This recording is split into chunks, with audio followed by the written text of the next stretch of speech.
بسم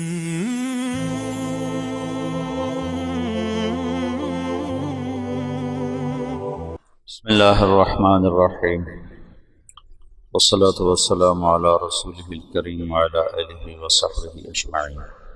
اللہ نے ہر دور کے ہر باطل کی ہر صورت کو دعوت کے ذریعے سے توڑا ہے۔ ایک ہی راستہ شروع سے رسول اللہ صلی اللہ علیہ وسلم تک اللہ تعالیٰ نے اپنایا، اس میں کوئی دوسرا راستہ ہمیں نظر نہیں آتا۔ قرن اول میں دعوت غالب ہے، پھر قرن ثانی میں دعوت غالب تو ہے لیکن ساتھ حکومتیں شامل ہو گئی ہیں، سیاست آ گئی ہے۔ قرن ثالث میں پھر یہ چیز مدھم ہونا شروع ہوئی کہ حکومت غالب آتی گئی، دعوتی جذبے مدھم پڑتے گئے، پھر آپس میں جنگیں عروج پر چلی گئیں۔ اللہ چاہتا تو نہ ہوتا، لو شاء اللہ لجعل الناس امۃ واحدہ، لیکن اللہ کی حکمت ہے کہ اس نے اختلاف کو باقی رکھا۔ اس میں اس کا امتحان ہے، اپنے بندوں کا امتحان ہے۔ تو اس دین کی حفاظت اللہ کو مطلوب تھی، تو اس کے قبل اس کے کہ لوگ ہوا پرستی میں گمراہ ہوتے، اور وہ شخصیات جو مجمع علیہ تھیں، اور وہ شخصیات جو ہماگیر تھیں، جن کا علم زندگی کے تمام شعبوں سے جو متعلق ضروریات ہیں ان سب پر ان کا علم حاوی تھا۔ ایک آدمی پورا مدرسہ ہوتا تھا۔ ایسے لوگ کم ہوتے جا رہے ہیں، ہوائے نفس بڑھتی جا رہی ہے، تو اللہ نے امت کو 4 مذاہب پہ جمع کر دیا۔ یہ اللہ کا تکوینی نظام تھا، نہ ابو حنیفہ، نہ مالک، نہ شافعی، نہ ابن حنبل رحمۃ اللہ تعالی علیہ، ان میں سے کسی نے بھی اس سوچ کے ساتھ اپنے علمی جہود کو نہیں اٹھایا تھا کہ لوگ ہمارے تابع ہوں گے، ہماری فقہ پر عمل کریں گے، ہمارے فتاوی پر عمل کریں گے۔ یہ عند اللہ قبول ہوئے۔ اللہ نے امت کو زیغ ضلال سے بچانے کے لیے، ہوا پرستی، نفس پرستی سے بچانے کے لیے اللہ تعالیٰ نے ایک اپنے تکوینی نظام کے ساتھ ان 4 پر امت کو جمع کر دیا۔ بہت تھوڑے اس میں سے باہر نکلے، بہت کم، ہر دور میں رہے لیکن بہت کم برائے نام، آج بھی وہ بہت تھوڑے ہیں۔ یہ جو انہوں نے نظام بنایا، اس کے پیچھے اللہ کی غیبی قدرت تھی۔ یہ کوئی تدبیر سے نہیں تھا کہ بھئی آگے یہ ہونے والا ہے تو ایسا کر دو کہ لوگ اس پہ آ جائیں، ایسا نہیں تھا۔ دین کی حفاظت کے لیے اللہ کا اپنا غیبی نظام چلا کہ سورج مغرب سے جب تک نہیں نکلتا اللہ نے اسے باقی رکھنا ہے۔ صفات جب مدھم پڑنے لگی تو اللہ نے اپنے بندوں پر تزکیہ نفس کے مختلف طریقے الہام فرمائے۔ یہ جو ایک وجہ لکھی جاتی ہے کہ پھر علماء میں دنیا طلبی پیدا ہو گئی تو پھر مشائخ نے یہ طریقے ایجاد کیے، یہ بات مجھے وزنی نہیں لگتی۔ علماء ہر دور میں تھوڑے ہوتے ہیں، اور اس دور میں اور بھی تھوڑے تھے، ایسے مدارس نہیں تھے، ایسے کھلے عام علم کا نظام نہیں تھا۔ علماء تو بہت تھوڑے، اور اس دور میں بھی تھکے سے تھکا عالم بھی کوئی دنیا کا طلبگار نہیں ہوتا تھا۔ میں آج تمہارے دورے کے بچوں کو کہہ رہا تھا کہ آج بھی جتنے ہمارے مدارس سے فارغ ہونے والے لڑکے ہیں، 100 میں 1 کوئی ہوگا جو اس دین سے دنیا چاہتا ہوگا، ورنہ اس گئے گزرے دور میں بھی ساری کمیوں کے باوجود وہ مخلص ضرور ہوتا۔ وہ اپنے 8-9 سال اس نے سو کے گزارے، اس کو ضربہ کی گردان تک نہیں آتی، لیکن میں پھرا ہوں، میرا تجربہ ہے، میرا مشاہدہ ہے، میرا کتابی نہیں ہے، کتاب سے نہیں، مشاہدہ ہے کہ 100 میں 99 آج بھی مخلص ہے۔ عمل میں کوتاہ ہوں گے، ممکن ہے وہ نماز بھی نہ پڑھتا ہو، یہ بھی ممکن ہے، لیکن اس نسبت سے وہ دنیا چاہتا ہو، ایسا کوئی 100 میں 1 ہوگا۔ تو اس دور میں تو کوئی لاکھوں میں 1 ایسا ہوتا تھا، کوئی اس نسبت سے دنیا چاہتا ہو۔ یہ بھی اللہ کا ایک تکوینی نظام چلا، جیسے کہ مذاہب اربع کو اللہ نے وجود دیا تو وہ چار حضرات اس لیے نہیں بیٹھے تھے کہ اب ہوائے نفس ہے اور علم کا زوال ہے تو ہم ایک ترتیب بنا دیں، ایسی بات نہیں تھی۔ ایسے ہی یہ جو صفاتی محنت تھی یہ اس بنیاد پر نہیں تھی کہ علماء میں دنیا طلبی پیدا ہو رہی ہے، لوگوں میں دنیا طلبی پیدا ہو رہی ہے۔ اس زمانے کے لوگ بہت اعلیٰ صفات کے مالک تھے، ظلم و ستم تھا، وہ بھی بادشاہوں میں، نہ کہ عوام الناس میں، نہ کہ عامت الناس میں۔ تو اللہ کا ایک اپنا غیبی نظام تھا کہ اس نے صفات کو باقی رکھنا ہے، تو اس نے اپنے بندوں پر تزکیہ نفس کے مختلف طریقوں کو زندہ فرمایا۔ امام مالک فرماتے ہیں لن یصلح آخر هذه الامت الا بما صلح به اولها، اس امت کے آخری طبقے کی جو اصلاح ہوگی وہ اس طرح ہوگی جیسے پہلے کی ہوئی۔ قرن اول میں جو اصلاح کا نظام ہے وہ دعوت کا چلا ہے، دعوت کا نظام چلا ہے۔ دعوت کے ذریعے سے، دعوت کی جہد کے ذریعے سے، اللہ کے راستے میں نقل و حرکت کے ذریعے سے علم بھی زندہ ہوا، تزکیہ بھی زندہ ہوا۔ پھر دعوت اجتماعی شکل میں ماند پڑی، تو پھر یہ آخری دور کی آخری کوشش ہے، اس کے سرے جا کر ملتے ہیں اوپر پر۔ جب اللہ سارے عالم کے لیے ہدایت کا فیصلہ فرمائے گا تو یہ دعوت کے سلسلے وہاں جا کے مل رہے ہیں۔ تو اس تھوڑی زندگی میں میں نہیں چاہتا کہ تم کسی کم درجے کی محنت میں لگ جاؤ۔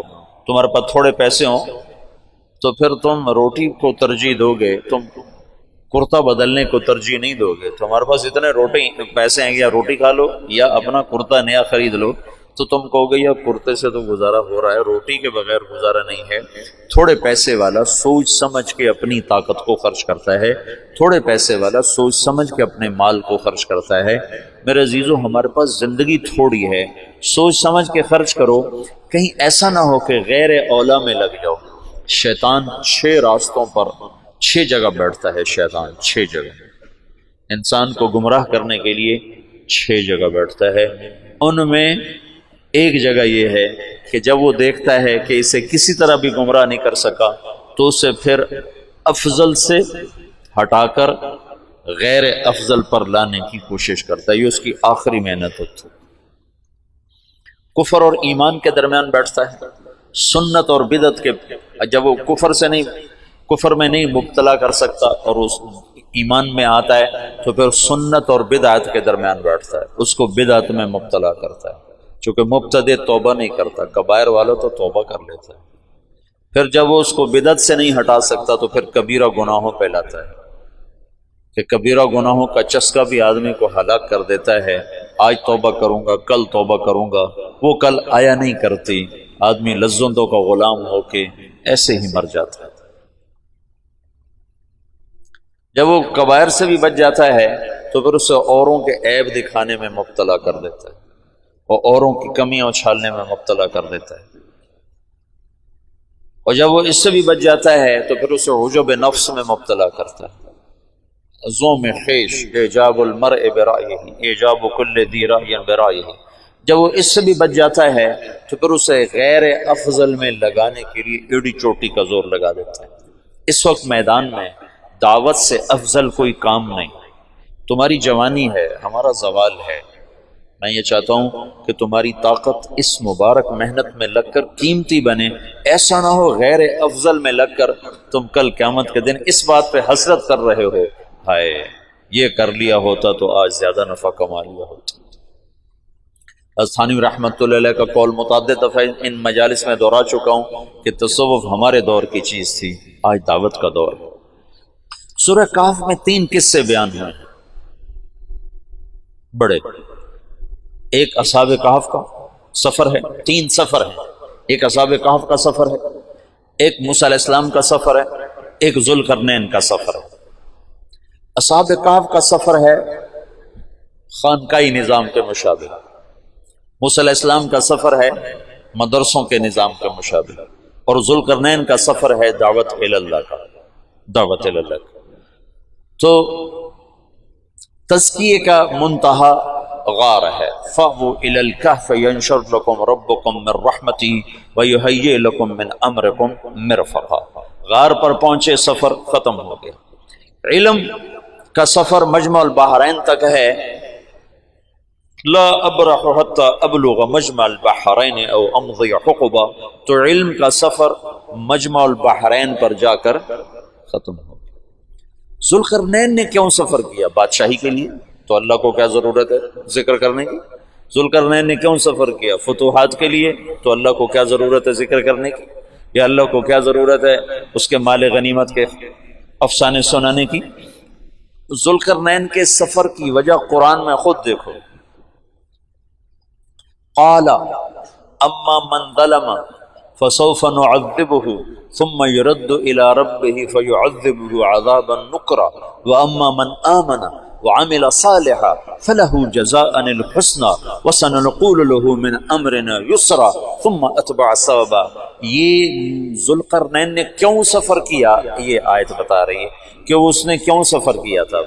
فتوحات کے لیے نہیں، ملک گیری کے لیے نہیں، مال غنیمت کے لیے نہیں، بڑا بادشاہ کہلانے کے یا ذا القرنین اما ان تعذب و اما ان تتخذ فیہم حسنا قال اما من ظلم فسوف نعذبه ثم يرد الى ربه فيعذبه عذابا نكرا واما من آمن، ایمان لاؤ ہے، دعوت اس آیت سے میں استنباط کر رہا ہوں دعوت کا، کہ دعوت کا منتہا مطلع الشمس سے مغرب الشمس ہے، اور مغرب الشمس سے مطلع الشمس حتی اذا بلغ، کیا ہے مطلع الشمس حتی اذا بلغ مغرب الشمس حتی اذا بلغ مطلع الشمس۔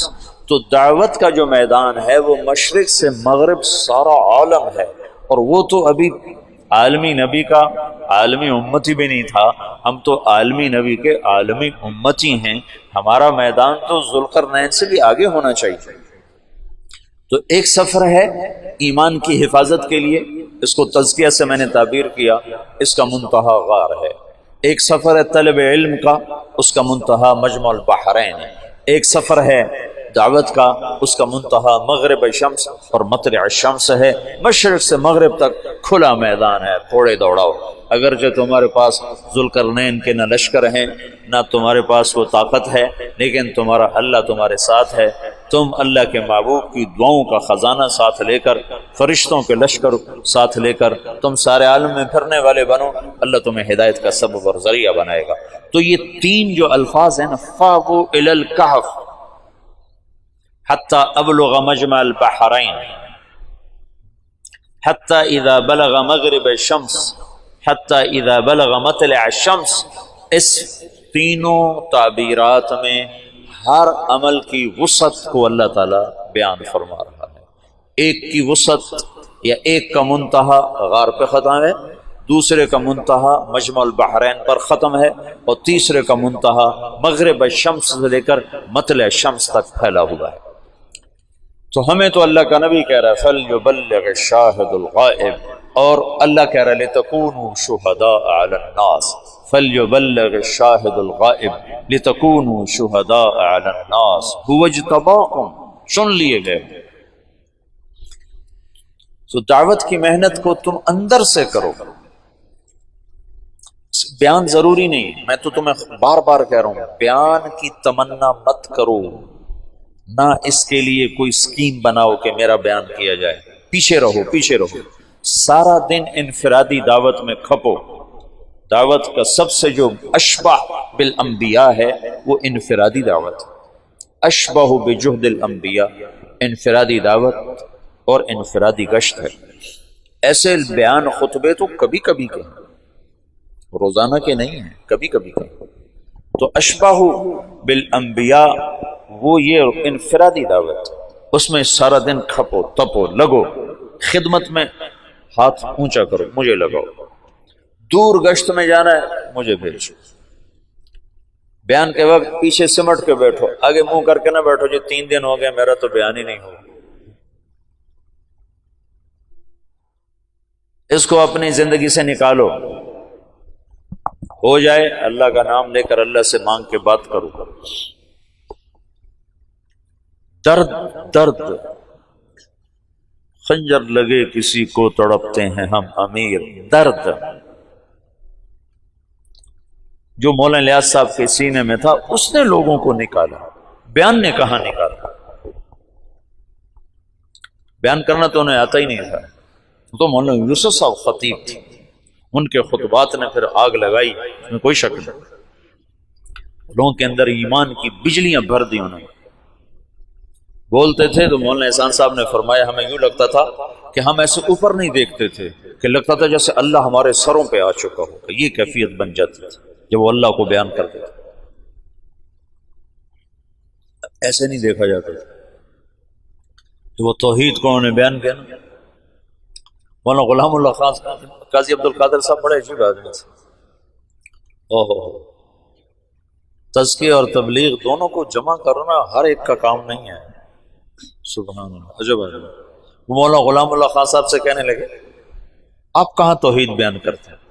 جو مشہور تھے جماعت التوحید اشاعت التوحید والسنہ، کہنے لگے آپ کہاں توحید بیان کرتے ہیں؟ آپ تو توحید کے مسائل بیان کرتے ہیں، یہ شرک وہ شرک، یہ شرک وہ شرک. توحید تو مولوی یوسف بیان کرتا ہے کہ اللہ سے ہوتا ہے. تو مولانا غلام اللہ خان صاحب نے پھر مولانا یوسف صاحب کا بیان سنا تو کہنے لگے آج مسلمان ہوگا، آج مسلمان ہوگا. تو کلمے کا موضوع ہے یقین کی تبدیلی. کہ تم سارا دن دعوت دو گے تو تب تمہارے اندر یہ کیفیت پیدا ہوگی. چوتھے دن تمہارا بیان ہو، کیسے یہ کیفیت بن سکتی؟ بیان بھی تم 15 منٹ کرو گے تو تمہیں نیچے سے گھڑی دکھائیں گے بس کرو بس کرو. تو تم اس میں کیسے اپنے جوہر دکھا سکتے؟ اپنے جوہر دکھاؤ انفرادی دعوت. نماز کا تو یقین کا ابتدائی درجہ ہے کہ حلال اسباب پہ قناعت کرو، حرام چھوڑ دو. اور اعلیٰ درجہ ہے اسباب کا عدم وجود تمہارے لیے برابر ہو جائے. نماز کا ادنا درجہ ہے کہ تم تکبیر اولا صف اول کے اہتمام کرنے والے بن جاؤ، اور تمہاری تکبیر اولا چھوٹے، رکعت چھوٹے، تمہیں درد اٹھے، تمہیں نقصان کا احساس ہو. اور اعلیٰ درجہ ہے اقم الصلاۃ لذکر، کہ نماز پڑھ میری یاد میں گم ہو کر. علم کا ابتدائی درجہ ہے تمہیں حدود شریعت معلوم ہو، اور اس کا اعلیٰ درجہ ہے کہ اس وقت میں اللہ مجھ سے کیا چاہتا ہے، حال کے امر کو پہچاننا. اس کو فقیہ کہتے ہیں. مولانا یوسف صاحب فرماتے تھے فقیہ وہ ہے جو حال کے امر کو پہچانتا. اس وقت اللہ کے کون سے حکم میں لگنے سے اللہ سب سے زیادہ راضی ہوگا، یہ پہچان. اور تبلیغ میں فضائل کا علم ہے، مسائل کا نہیں ہے. مسائل کی طرف متوجہ کیا جاتا ہے. فضائل اس لیے ہیں، اس لیے ایک ہی کتاب کو پڑھا جاتا ہے کہ تبلیغ میں علم کا موضوع تاثر ہے. تاثر کہ تمہیں اللہ اس کے رسول کی بات تمہارے دل پر اثر کرے، اثر، اور وہ تمہیں عمل پر کھڑا کرنے کا سبب بنے. 40 دن جو تکبیر اولا سے نماز پڑھے گا اس کو 2 پروانے ملیں گے، ایک نفاق سے بری ہونے کا، ایک جہنم سے بری ہونے کا. تم نے کب سے یہ حدیث سنی؟ اگر تمہیں یہ جذبہ نہیں نصیب ہوا کہ میں 40 دن تو پورے کر لوں تو تم نے یہ حدیث نہیں سنی. اگر انہیں پہلی صف کا پتہ چل جائے تو یہ گھسٹ کر آئیں اور لڑائیوں سے جگہ حاصل کریں. اگر تمہیں پہلی صف کا شوق نہیں نصیب ہوا تو تم نے یہ حدیث نہیں پڑھی. تو مسائل کا علم موضوع نہیں ہے تبلیغ کا. تبلیغ کا موضوع فضائل ہیں، فضائل ہیں. ان کو بار بار سن کر ان کے تاثر سے قدم اٹھانا. اب یہ تاثر ہے لن تنالوا البر حتى تنفقوا مما تحبون. تو ابو طلحہ کہتا ہے بیرحا سب سے زیادہ محبوب ہے اللہ کے نام پہ صدقہ. اللہ کے نام پہ صدقہ. عبداللہ بن عمر کو ایک رومن باندی سے عشق تھا، محبت نہیں تھی، عشق تھا. جب یہ آیت سنی تو نافع سے اس کی شادی کر دی، اپنے غلام نافع سے اس کی شادی کر دی. عمر بن عبدالعزیز جب خلیفہ تھے تو ان کی بیگم کی ایک باندی تھی، تو ان سے انہیں عشق ہو گیا. جب خلیفہ نہیں تھے تو اپنی بیوی سے کہتے یہ باندی مجھے ہدیہ کر دیں، وہ اپنے اس سوکن پنی کی وجہ سے انکار کرتے تھے۔ جب یہ خلیفہ بن گئے تو ان کی بیوی نے اس کو پورا تیار کر کے آ کر پیش کیا کہ یہ آپ کی خدمت میں ہدیہ۔ او ہو، عمر بن عبدالعزیز ہل کے رہ گئے، کہنے لگے تو کہاں سے آئی تھی؟ کہا مجھے عبد الملک نے کوفے میں ایک آدمی سے زبردستی خریدا تھا اپنی بیٹی کو دینے کے لیے، تو کہا اس کو اس کے مالک کے پاس لوٹا دیا جائے، یہ تو بیع جائز نہیں ہے۔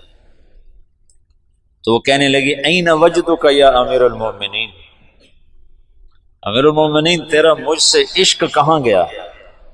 کہنے لگے وہ پہلے سے بھی زیادہ ہے، لیکن تمہیں اللہ پہ قربان کرتا ہے۔